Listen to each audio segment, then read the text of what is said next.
Yes, guys, yes, people, welcome back to Elijah Talks Football and welcome to another live stream. Two streams in one day, like I promise you. Of course, the last stream I've done today was the predictions for game week number 20, and that was the last one before 2023. Now, today is going to be the last preview of 2023. And like I said, I wanted going to do it live because we're nearly at the end. Just 48 hours to go until the new year. So game is coming in thick and fast. Time is running fast. So not long to go until 2023 is over. And yeah, tomorrow since there'll be and since tomorrow will be my last content of 2023 during the at the end of the reaction to the Chelsea Luton game at Kenneth Road, I'll be giving you guys my memories of 2023, football wise and outside of football. So make sure you are joining me on on tomorrow, the 30th of December 2023, for a live reaction and also my memories of 2023. And of course, on Sunday, which is New Year's Eve, if you guys follow me on Instagram, I'll be giving you guys more up to date of what my memory is of 2023. It could be football or it could be outside of it. But make sure you follow me so that you can make so that you can make sure that you don't miss what I've enjoyed most of 2023. So there we go. All right. So obviously tomorrow is the final game for Chelsea Football Club in 2023. We saw that when we beat Crystal Palace, that was our last game of 20 home game of 2023, and we got the win. So the big question is, can Chelsea go all the way to Luton Town to Kenneth Road, a difficult place to go to, and get that win? Can we end 2023 with an away win? Because our away record on the pitch is absolutely abysmal. Four defeats in a row, yeah? And those games, we didn't even score. The only goal that we scored was Newcastle, Manchester United, and Wolves. Yeah, the Everton one we didn't score.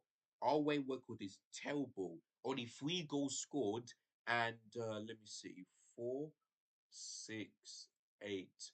Yeah, 10 goals in the last four away games, 10 conceded and three goals scored. Like that is absolutely horrendous because we conceded four against Newcastle, two against Wolves, two against Manchester United, and two against Everton. And we scored three goals. Like this thing needs to end. It really does need to end. And the last time that Luton Town beat Chelsea in the league was 32 years ago. So that means it happened since 1991. Yeah, 1991. So, yeah, listen, I don't think I have a good record there. And of course, we did face Luton Town last time, and that was in the FA Cup, and we beat them 3-2. And in that game, we weren't that good. But we just managed to go through. And I think we faced Middlesbrough for that. And that's where we had Thomas Tuchel. And that was the time, yeah, that one where Abramovich got sanctioned. So yeah, the last time that we faced Luton Town was in the FA Cup. I think it was the fifth round or something like that. We beat them 3-2. So yeah, that tells you that game is going to be difficult. And so would tomorrow. So there we go. Now, there's some good news and bad news in terms of the Chelsea players. Now, let me start off the bad news. Lavia, like I said before, has got a thigh injury, so he could be out for like a month or so. But I think Pochettino, I think he should have watched him too early. I think he should have at least, yeah, at least put him on the bench or maybe perhaps not be in the squad. Because when Gilhurst came on, I thought he looked really good on debut. I really did. So, listen, I think if Lavia was fit enough, then you can bring him on the bench. But if he isn't, then don't start him or don't bring him on the squad. Allow him to rest. But Pochettino decided to bring him on. Now he's having a thigh injury. You see what you see? I mean, this thing is just not that great. And also, Mudryk. was injured during the final 90 minutes of that game. He was limping off. So, yeah, it looks like he could be out for like a couple of weeks. So, those are the bad news. Mudrik and Lavia, who just only played for 40 minutes, is injured. So, honestly, our club is just in an absolute mess when it comes to injuries. None of these players can stay fit at all. So, boy, I mean, when is it going to end? When is it ever going to end? That's going to be the big question. But yeah, but those are the bad news. The great news is that Ben Chilwell and Connie Chukwuemeka is training today. And if you follow them on Instagram like I did, or if you follow Fix on Twitter, they have been training. So that is really great news. And not only him, but Enzo Fernandez has also been training. So it's great to see Chilwell, but it's great to see both Chilwell and Connie Chukwuemeka back in that squad because we just definitely need a left back because Liwa Colwell cannot do it. And like I said before, I don't want to see um I never ever want to see um sorry guys, let me just sort something out. But yeah, I never want to see yeah, I never want to see Cole as left back again. But do I think he's gonna do it again? Yes, he is. So sorry guys, let me just quickly sort out the lineup. Oh, what's Petrovic's name? Let me just have a look. But yeah, so Marcus Belletti, no. Oh, where is it? Oh yeah, I don't think I have one here. Okay, oh yeah, actually no, I'll do it online. Yeah, I'll do it online. But yeah, no, actually, yeah, I will move. I won't show you guys on the screen, but you get what I mean. But yeah, um, so yeah, Robert Sanchez still out. But yeah, it's great to see both. Yeah, like I said, Ben Chilwell. I mean, if he's fully fit, then he could be on the squad. But if he's not fit, I mean, what shame? Then it's going to be Pochettino's fault. But yeah, do I trust Pochettino to put Ian Matson as left back? No, because he still thinks Leroy Colwell is a best left back, and he isn't. Because when it comes to crosses from the opposition, we cannot defend. And we've seen this Leroy Colwell doing it time after time after time again from a set piece. Wolves, Everton, Tottenham, Manchester City, Manchester United. All of this place when it comes to crosses, we cannot defend. And that's the thing I'm worried about, you know. So yeah, I mean Petrovic, I mean, so far in the last couple of games, he has been looking good. Of course, he has conceded goals, but you cannot blame him for the goals. You have to blame our defense. You just have to, because they're the ones that letting Petrovic down. So I cannot blame him. So Petrovic, if he keeps it up, and let's not forget, he made some really big saves against Crystal Palace. Keep it respectful, because we would have lost that game if it wasn't for him. So I think Petrovic is doing a fantastic job. So yeah, but listen, what I expect from Poch is to not see Liu Court as left back again, and I never want to see who is it? I never want to see Jackson starting or Borja starting up top because them two players in that game against Crystal Palace were absolutely wonders. But you know what? I think Borja is far worse than Jackson. Far worse. The only good game where Borja did this season was against Fulham, where he beat them 2-0. That's the only good game. But ever since then, he's just looking worse and worse and worse and worse. But don't get me wrong, Jackson is not a great player, but Borja is worse. And that's why we've only got 3 days to go until January the 1st. That's when it opens, January the 1st. We got 3 days to go. So from that January 1st up until January 31st, we need to sign a striker. That is our main priority. And I don't want to see Chelsea. I don't want to see Todd Boehly and the people of sex and Bollier and Clear Lake, signing some experienced like a young striker. We need an elite striker, whether it's Ivan Tony, whether it's Vlahovic, whether it's Victor Osimhen. We need to sign an elite striker because if we don't do that, then we're not going to be nowhere near of winning trophies and improving our table. And I'll be telling you guys my New Year's resolution for that one tomorrow as well. So make sure you guys tune into that one. But yes, if you want to improve, finishing Europe, we need to sign a lead striker. Because if you look at the chances that created, we're in first in terms of most this season. I believe it's like 38 or 39 now. Like we're creating big chances, missed 39. And that's where you see us not scoring lots of goals, you know. So we need to sign an elite striker that can not only score goals, but bully the defense, and just do what Diego Costa did. Because that's the reason why we've won the league. He has scored 23 goals. And yes, he may not win the Golden Boot, but he was the reason why we've won that league. And if we want to at least finish it, and listen, I don't think we're going to win the league. But if we really want to at least, like in a couple of years, challenge for the league and this season perhaps finishing in European places, we need someone that can be like Diego Costa and maybe more like Dide Chopper, something like that. We need that type of striker. So in January, I don't care if Ivan Tony costs like 130 million pounds or something like that. Just pay the money to get him. Because yes, he did sign a new contract, but if you saw that the Chelsea fans wanted him to come to Chelsea, guess what? He put love, heart, and prayer. And I know that may sound strange, but listen, just get him.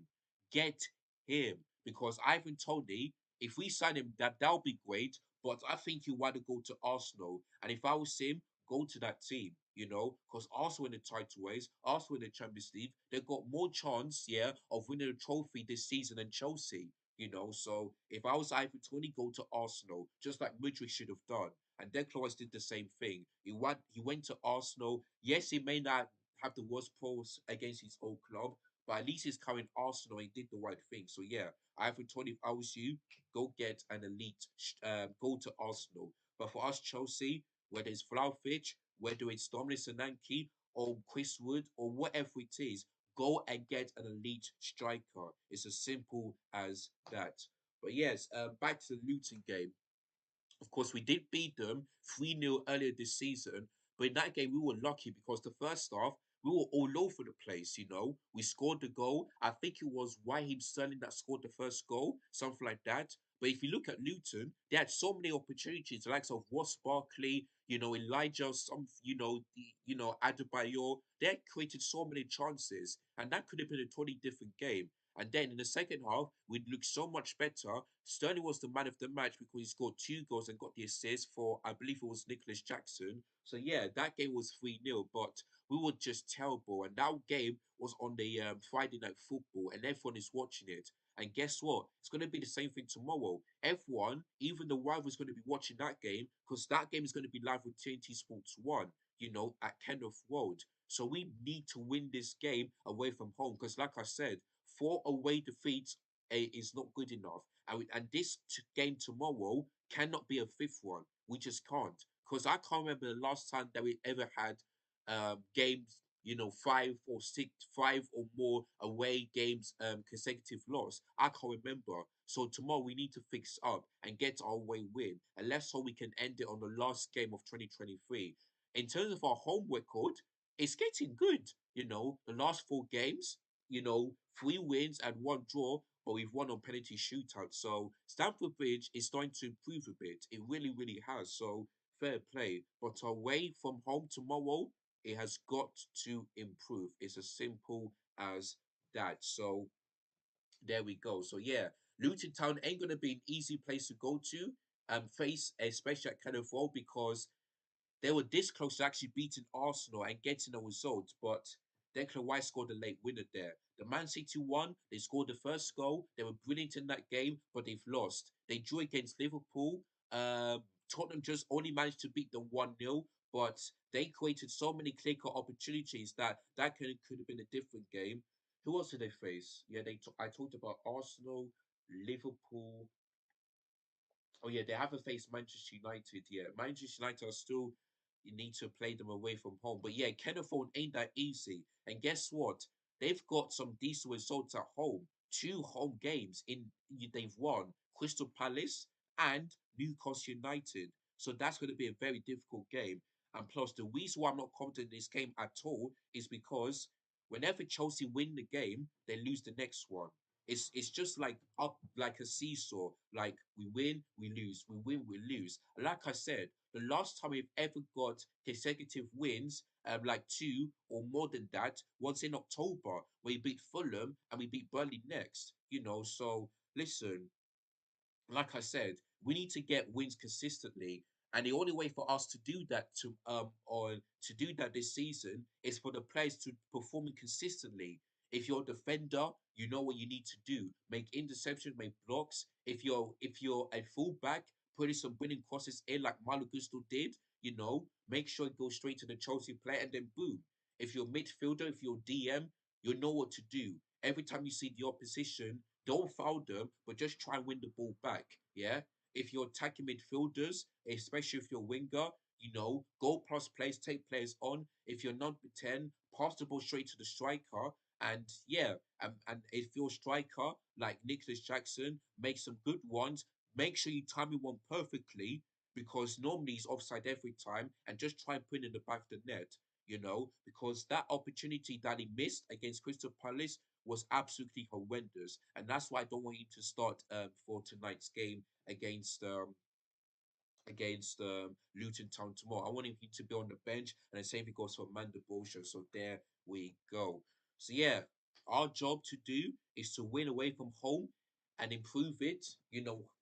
Just try and beat Luton Town with a much better performance, and just hopefully get that win. Because if we lose, like I said, Luton Town, would be 7 points behind us, and now the teams are catching up.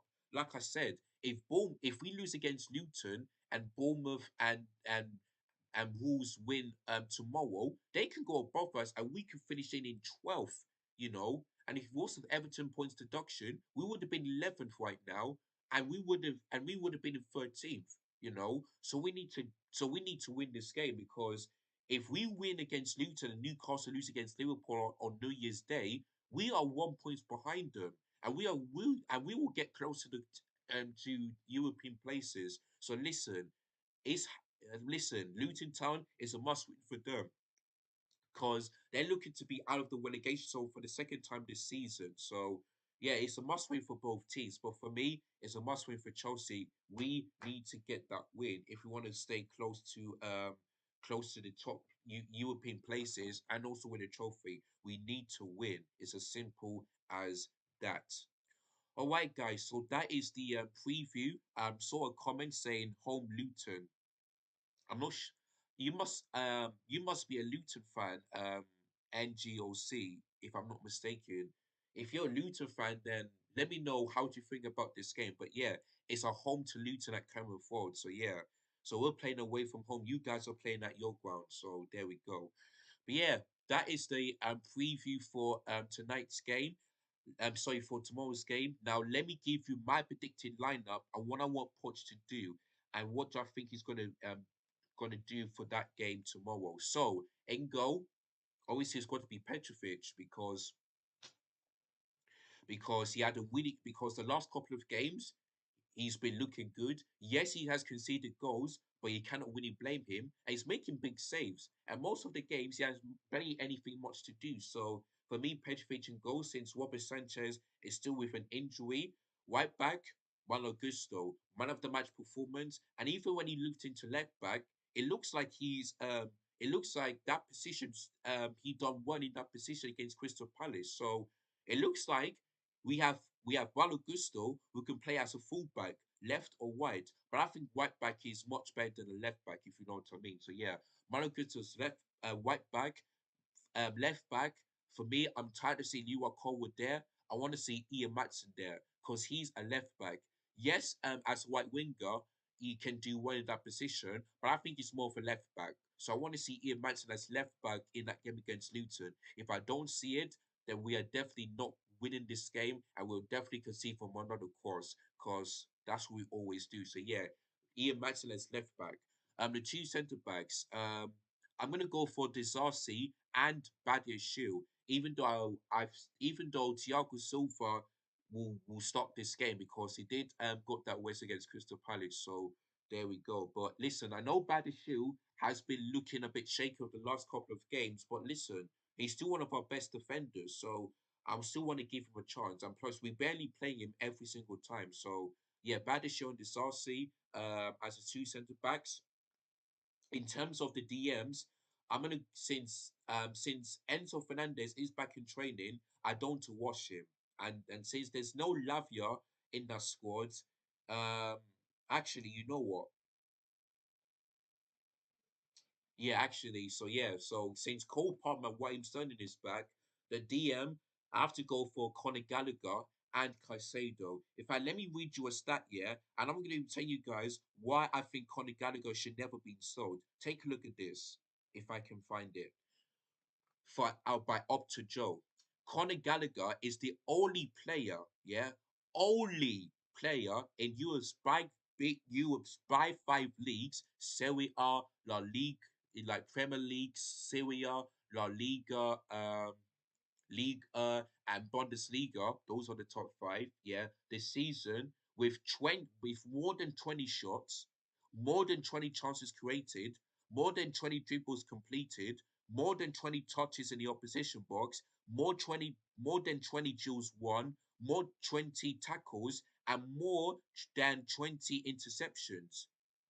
When you see that stat, yeah, this proves to you that Conor Gallagher has been our best player and probably best midfielder in the league so far this season. And he's been better than Caicedo and Enzo Fernandez. So this way, for me, Conor Gallagher should never been sold. I mean, should we need? I mean, I'm hearing that we're going to sell him for like 40 to 50 million. But listen, if I was Poch, I'll be telling the owners I want him to stay because without Conor Gallagher, who's going to be playing alongside Caicedo and especially the number 10 if we see Cole Palmer or Nkunku getting injured, who's going to be playing as a number 10? So to me, I don't want to see Conor Gallagher getting sold. So yeah, of course, he has some bad performances, but listen, as you heard that stat, he has been our best player.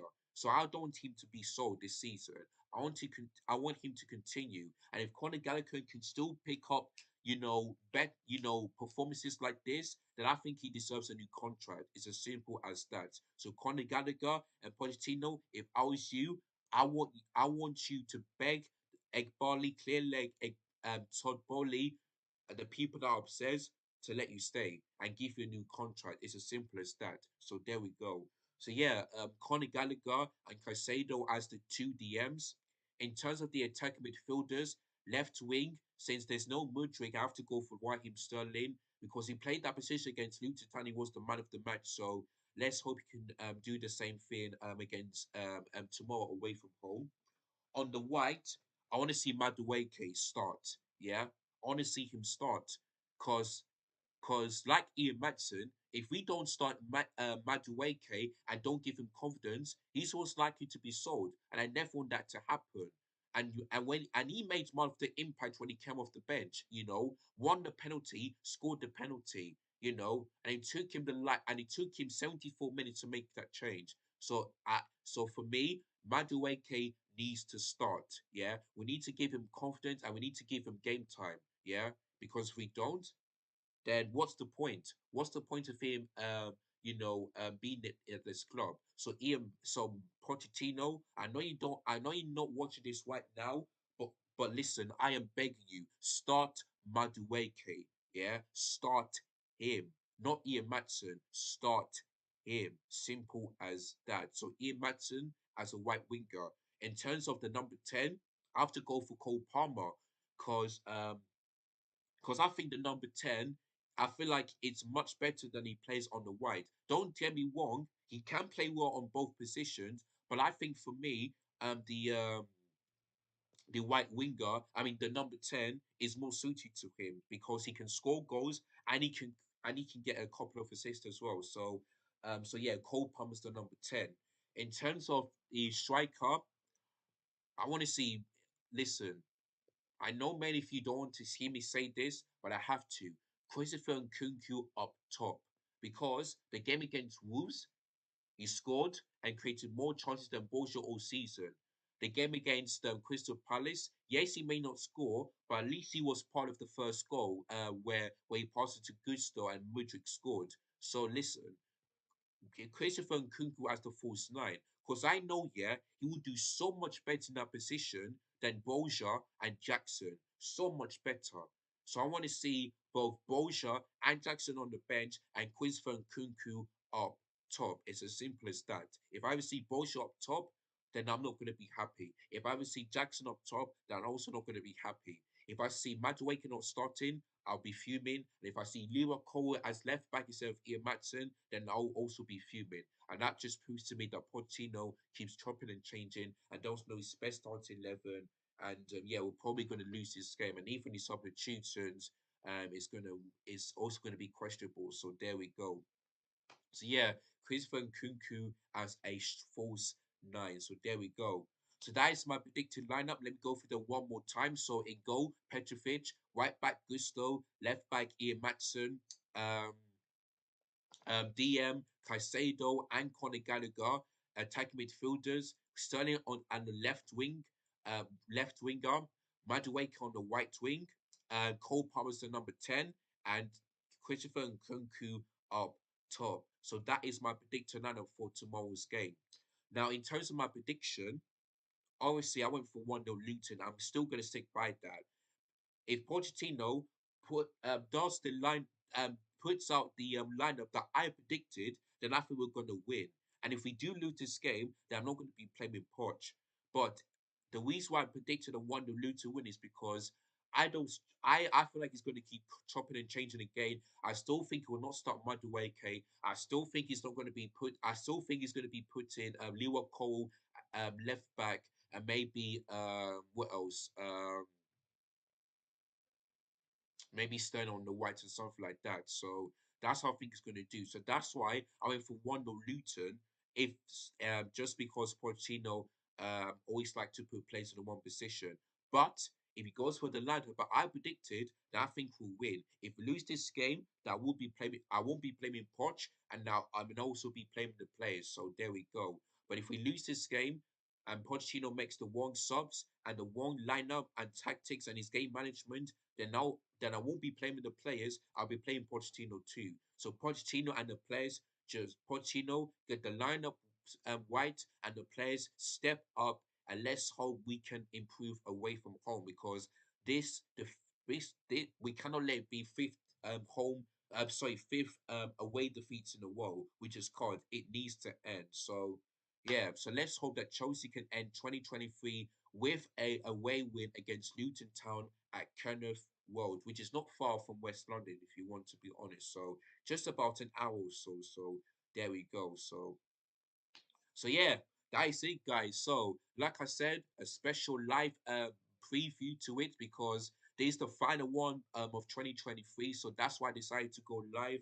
And yeah, don't forget live watch along earlier kickoff. I'll be live at 12:15. So make sure you tell all your friends and family to um to search Elijah Talks Football, making sure that they subscribe, hit the bonus notifications as well, making sure they hit the like button and subscribe and and hitting that share button as well. So if you guys could do all those four things, then that would be absolutely great.